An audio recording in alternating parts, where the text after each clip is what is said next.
Psalm 78. A maskil of a sap. My people hear my teaching, listen to the words of my mouth.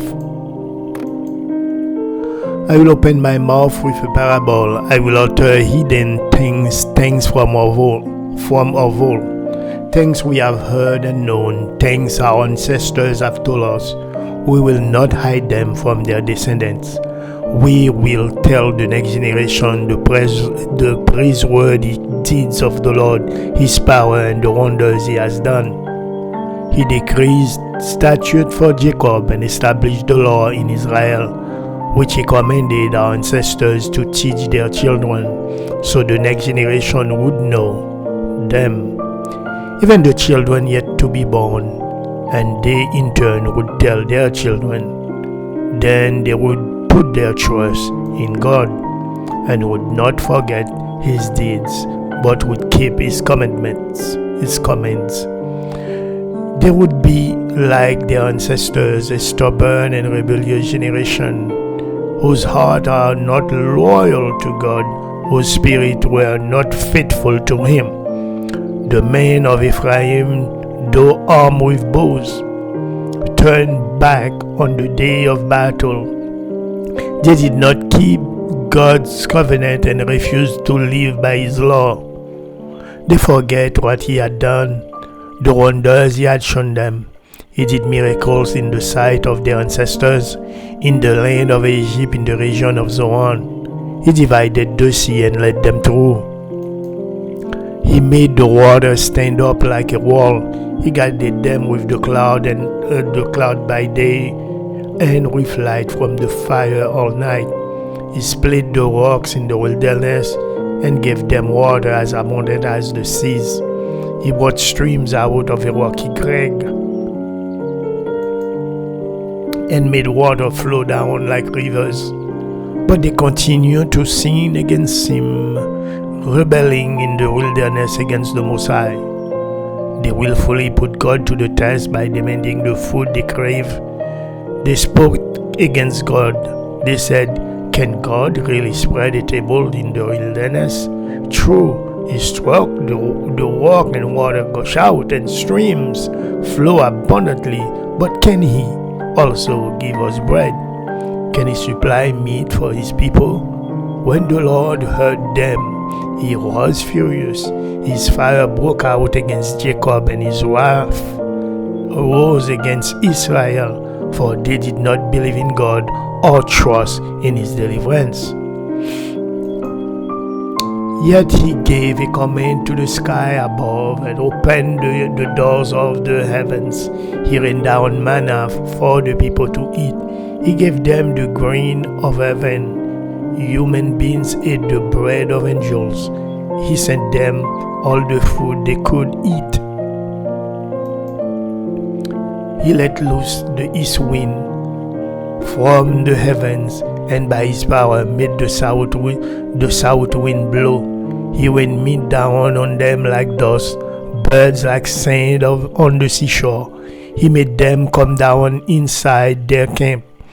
All around their tents they ate till they were gorged.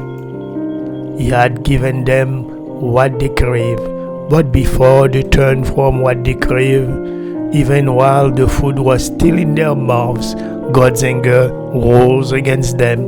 He put to death the sturdiest among them, cutting down the young men of Israel. In spite of all this, they kept on sinning. In spite of His wonder, they did not believe. So He ended their days in futility and their years in terror. Whenever God slew them, they would seek Him. They eagerly turned to Him again. They remembered that God was their rock, that God Most High was their Redeemer. But then they would flatter Him with their mouth, lying to Him with their tongues. Their hearts were not loyal to Him. They were not faithful to His covenant. Yet He was merciful. He forgave their iniquity and did not destroy them. time after time he restrained his anger and did not stir up his faithful wrath. He remembered that they were but flesh, a passing breeze that does not return. How often they rebel against him in the wilderness and grieve him in the wasteland. Again and again they put God to the test. They vexed the Holy One of Israel. They did not remember his power, the day he redeemed them from the oppressor, the day he displayed his signs in Egypt, his wonders in the region of Zoan. He turned their river into blood. They could not drink from their stream. He sent swarms of flies that devoured them and frogs that devastated them. He gave their crabs to the grasshopper, their produce to the locust. He destroyed their vine with hail and their sycamore figs with sleet. He gave over their cattle to the hail, their livestock to bolts of lightning. He unleashed against them his hot anger, his wrath, and indignation and hostility, a band of destroying angels. He prepared a path for his anger. He did not spare them from death. He gave them over to the plague. He struck down all the firstborn of Egypt, the first fruit of manhood in the tent of Ham. But he brought his people out like a flock. He led them like sheep through the wilderness. He guided them safely, so they were unafraid.